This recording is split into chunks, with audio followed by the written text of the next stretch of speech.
बड़े भाई साहब प्रेमचंद की प्रसिद्ध कहानियों में से एक यह कहानी है। इसमें दो छोटे भाइयों की कथा कही गई है, जिसमें प्रेमचंद बड़े भाई को, जो 14 साल मात्र का है, समाज की उन अपेक्षाओं के बोझ तले दबा हुआ दिखाते हैं। वह खेलना चाहता है, कूदना चाहता है, पतंग उड़ाना चाहता है, लेकिन अंत में वह कहता है कि अगर मैं ही कुमार्ग चलूं, कुराह चलूं, तो फिर छोटे भाई को वो कैसे समझाएगा। दोनों भाइयों के मनोविज्ञान को बहुत अच्छे से इस कहानी में दिखाया गया है। यह कहानी आज भी प्रासंगिक है और कई बार जब हम बाल मन में अपेक्षाओं का भार रख देते हैं, तो वह अपने जो सहज व्यक्तित्व है उससे कैसे दूर हो जाता है, यही दिखाया गया है इस कहानी में।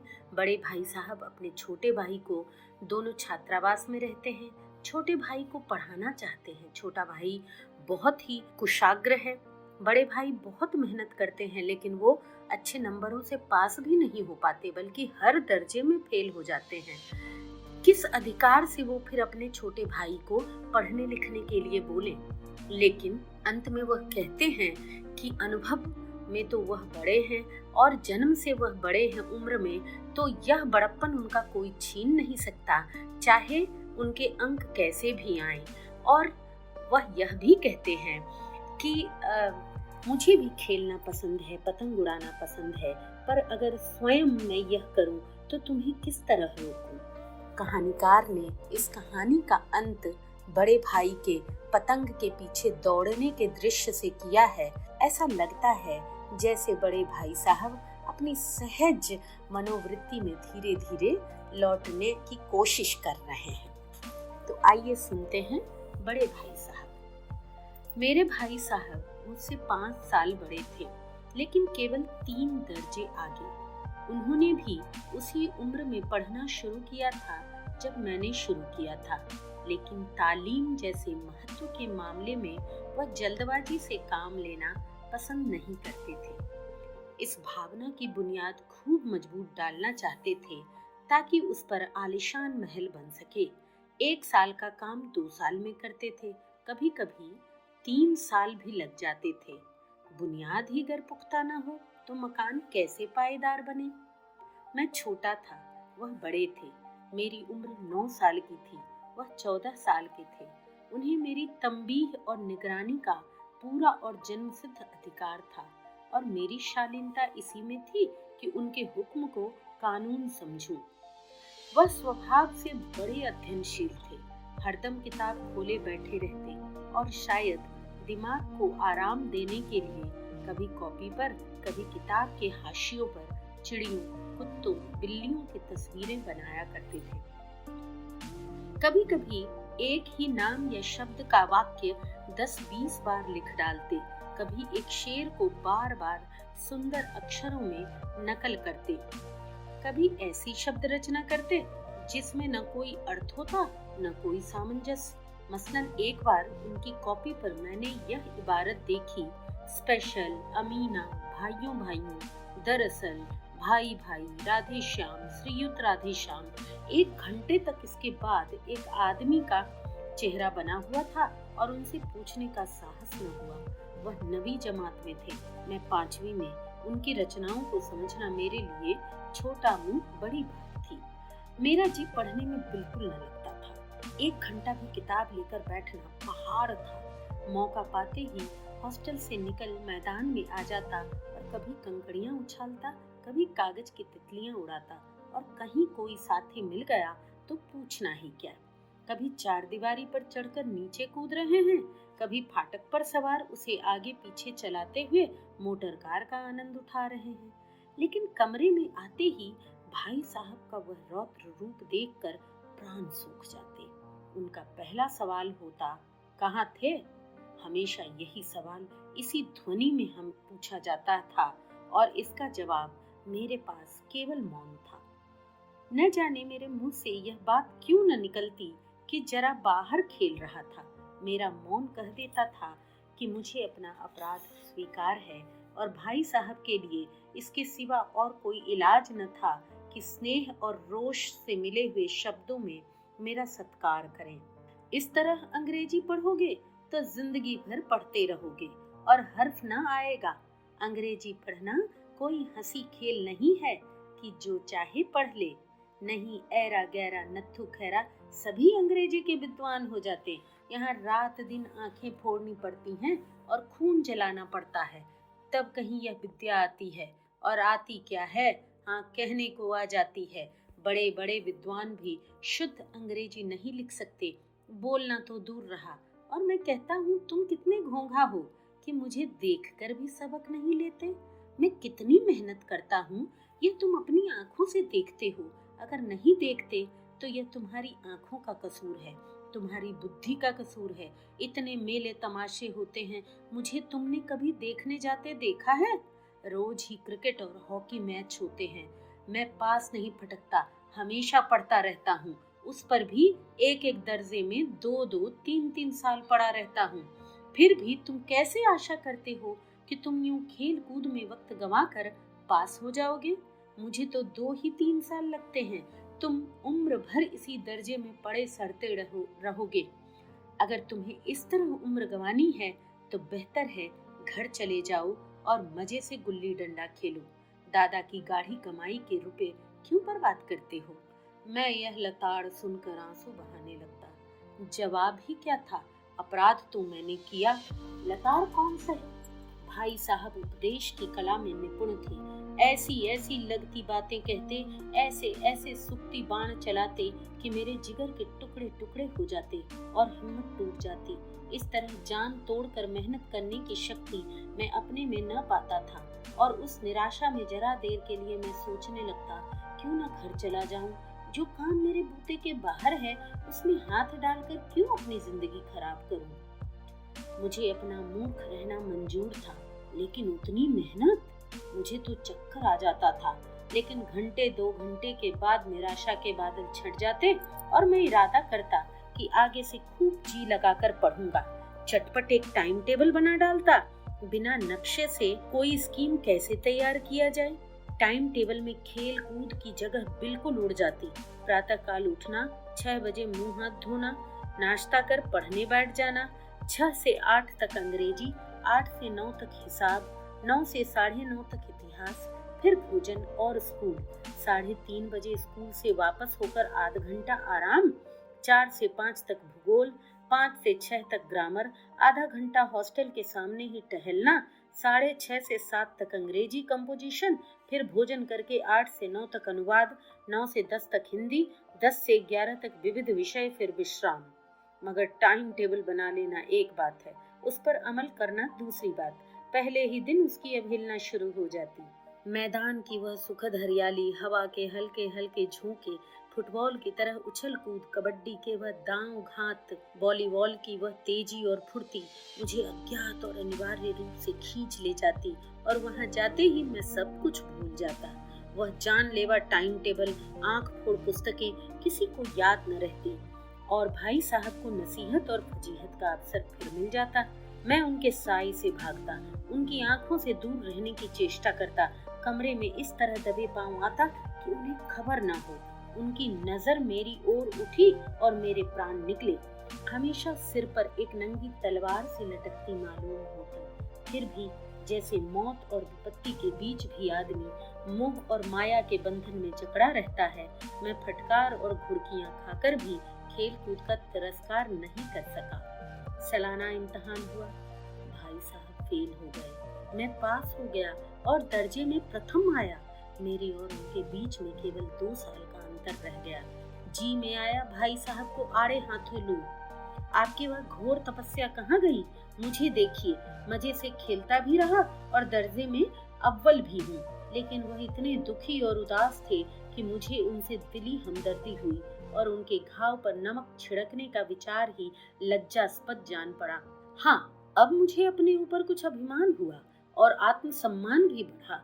भाई साहब का वह रौब मुझ पर न रहा। आजादी से खेल कूद में शरीक होने लगा।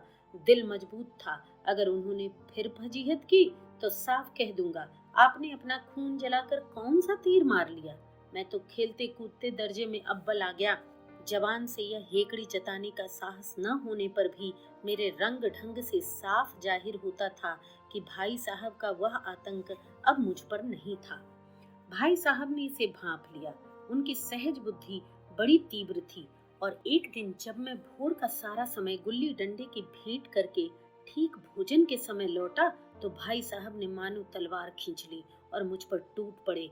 देखता हूँ इस साल पास हो गए और दर्जे में अव्वल आ गए तो तुम्हें दिमाग हो गया है। मगर भाईजान, घमंड तो बड़े बड़े का नहीं रहा। तुम्हारी क्या हस्ती है। इतिहास में रावण का हाल तो पढ़ा ही होगा। उसके चरित्र से तुमने कौन सा उपदेश लिया, या यूं ही पढ़ गए? महज इम्तिहान पास कर लेना कोई चीज नहीं, असल चीज है बुद्धि का विकास। जो कुछ पढ़ो उसका अभिप्राय समझो। रावण भूमंडल का स्वामी था। ऐसे राजाओं को चक्रवर्ती कहते हैं। आजकल अंग्रेजी के राज्य का विस्तार बहुत बढ़ा हुआ है, पर इन्हें चक्रवर्ती नहीं कह सकते। संसार में अनेकों राष्ट्र अंग्रेजी का आधिपत्य स्वीकार नहीं करते, बिल्कुल स्वाधीन है। रावण चक्रवर्ती राजा था। संसार के सारे महीप उसे कर देते थे। बड़े बड़े देवता उसकी गुलामी करते थे। आग और पानी के देवता भी उसके दास थे। मगर उसका अंत क्या हुआ? घमंड ने उसका नामो निशान तक मिटा दिया। कोई उसे एक चुल्लू पानी देने वाला भी न बचा। आदमी और जो कुकर्म चाहे करे, पर अभिमान न करे, इतराए नहीं। अभिमान किया और दीन दुनिया दोनों से गया। शैतान का हाल भी पढ़ा ही होगा। उसे यह अभिमान हुआ था कि ईश्वर का उससे बढ़कर सच्चा भक्त कोई है ही नहीं। अंत में यह हुआ कि स्वर्ग से नरक में ढकेल दिया गया। शाहे रूम ने भी एक बार अहंकार किया था, भीख मांग मांग कर मर गया।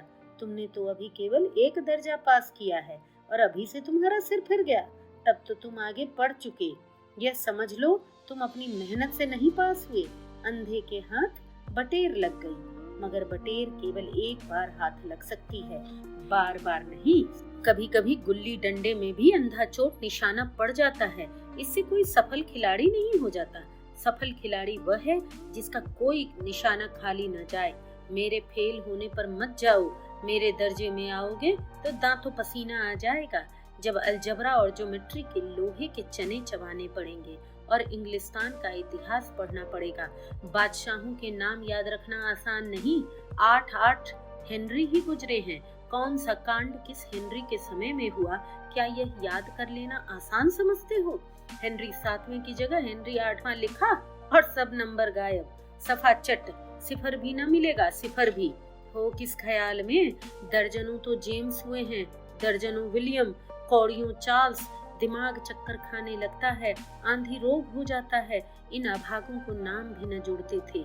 एक ही नाम के पीछे 2 यम, 100 यम, चहारुम पंजुम लगाते चले गए।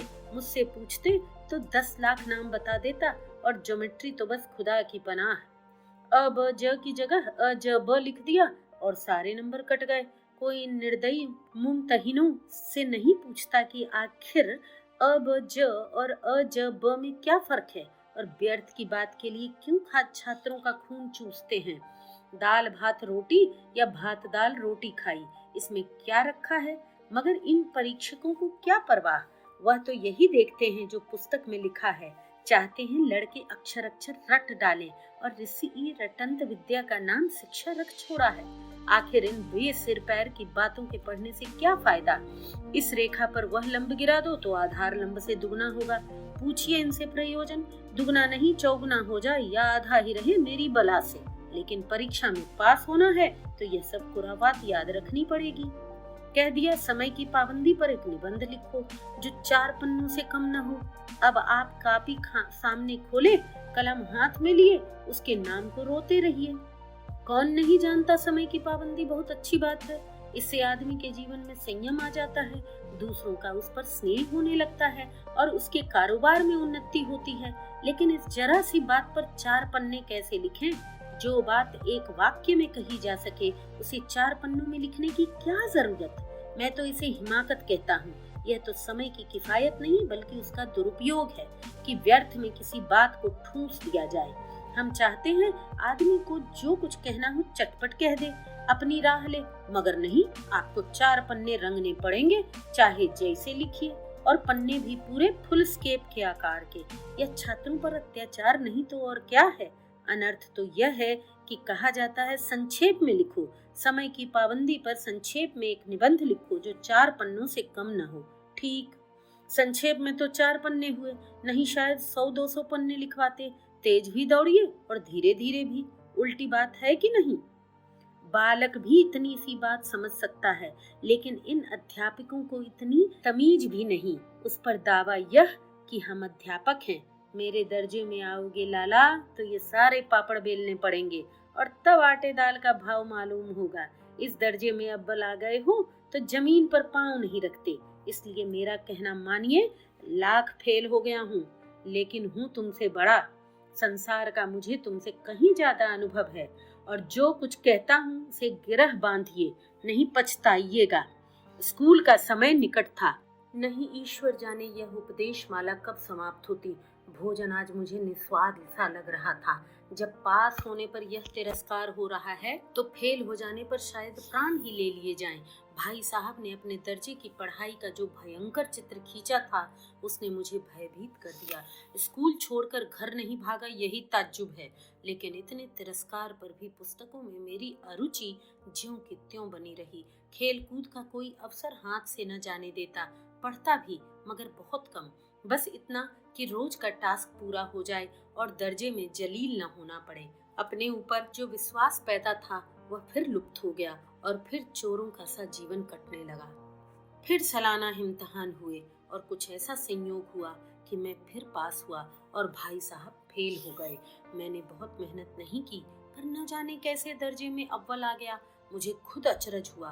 भाई साहब ने प्राणांतक परिश्रम किया, कोर्स का एक एक शब्द चाट गए। 10 बजे रात तक इधर, 4 बजे भोर से उधर। 6 से 9:30 तक स्कूल जाने के पहले मुद्रा कांतिहीन हो गई थी, मगर बेचारे फेल हो गए। मुझे उन पर दया आती थी।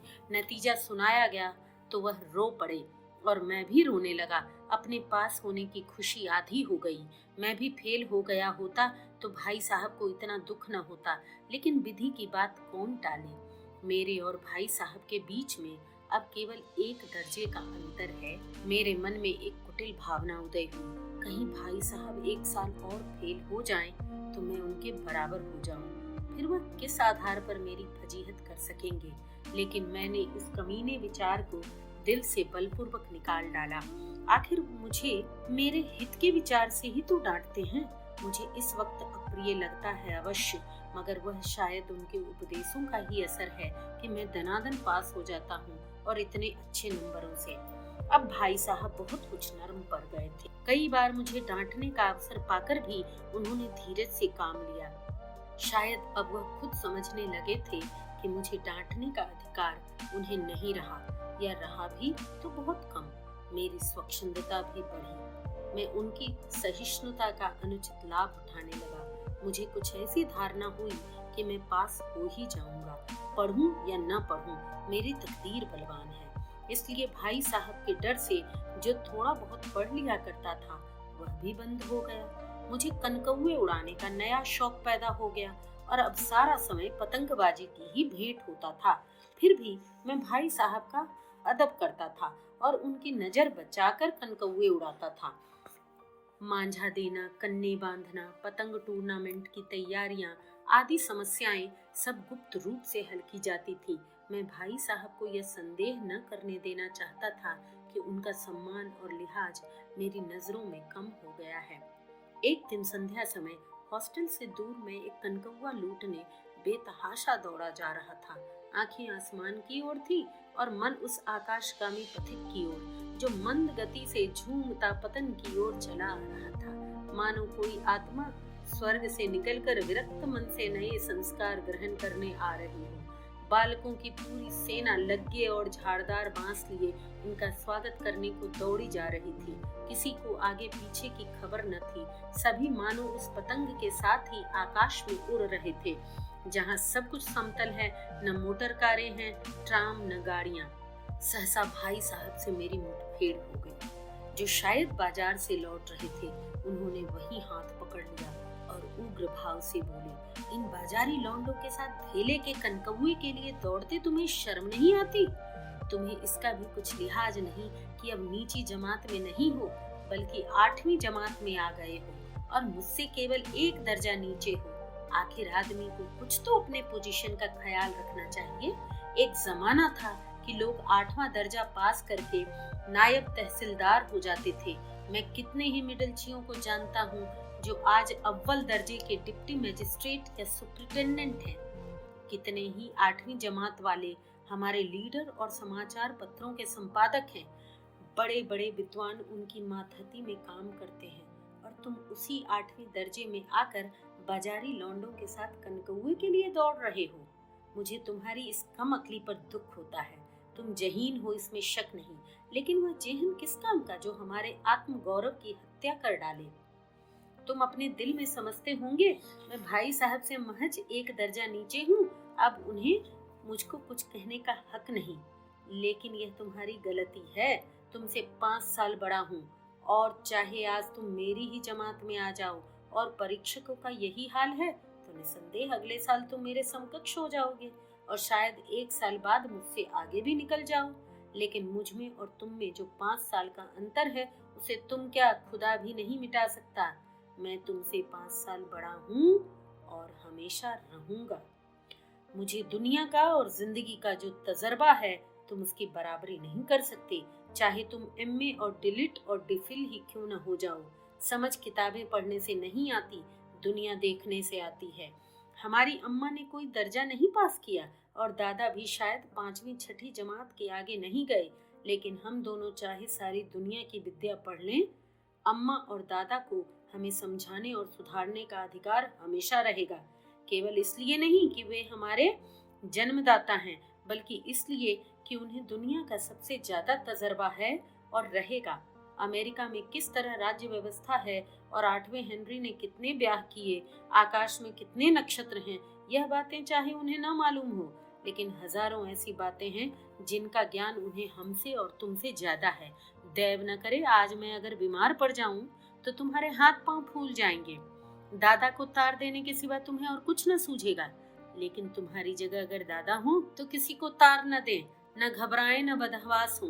पहले खुद मर्ज पहचान कर इलाज करेंगे, उसमें सफल न हुए तो किसी डॉक्टर को बुलाएंगे।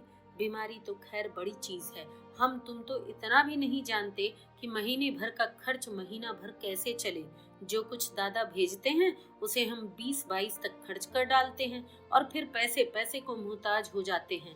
नाश्ता बंद हो जाता है, धोबी और नाई से मुंह चुराने लगते हैं। लेकिन जितना आज हम और तुम खर्च कर रहे हैं उसके आधे में दादा ने अपनी उम्र का बड़ा भाग इज्जत और नेक नामी के साथ निभाया है और कुटुंब का पालन भी किया है, जिसमें सब मिलाकर 9 आदमी थे। अपने हेडमास्टर साहब को ही देखो, एमए है कि नहीं, और यहाँ के एमए नहीं, ऑक्सफोर्ड के 1000 रुपए पाते हैं, लेकिन उनके घर का इंतजाम कौन करता है? उनकी बूढ़ी माँ। हेडमास्टर साहब की डिग्री यहाँ आकर बेकार हो गई। पहले खुद घर का इंतजाम करते थे, खर्च पूरा न पड़ता था, कर्जदार रहते थे। जब से उनकी माताजी ने प्रबंध अपने हाथ में लिया है, जैसे घर में लक्ष्मी आ गई है। तो भाईजान, यह गरूर दिल से निकाल डालो कि तुम मेरे समीप आ गए हो और अब स्वतंत्र हो। मेरे देखते तुम बेराह न चलने पाओगे। अगर तुम यूं न मानोगे तो मैं थप्पड़ दिखाते हुए इसका प्रयोग भी कर सकता हूँ। मैं जानता हूँ तुम्हें मेरी बातें जहर लग रही हैं। मैं उनकी इस नई युक्ति से नतमस्तक हो गया।